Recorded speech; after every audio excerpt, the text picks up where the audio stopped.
At ayun na nga, another day, another budol day. Pero sa totoo lang, hindi naman talaga ako nabudol. Kasi matagal ko nang pinapangarap to. Oh my God!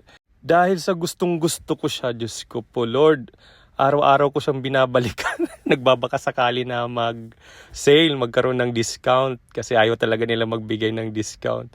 So yun na nga, pagbalik ko nung isang araw ay nasaktuhan na naka 30% off sila. O syempre na po inaantay ko. Yun na yung pagkakataon ko, kinuha ko na siya agad-agad talaga kasi nga pasok na siya sa budget. Ito nga pala ang Tissot PRX Powermatic 80. 40mm in ice blue dial. Tingnan mo naman, apakaganda, grabe. Sobrang sulit na sulit talaga yung binayad ko dito eh. Buti na lang talaga, nagantay ako ng medyo matagal-tagal at nakakuha tayo ng maganda-gandang discount.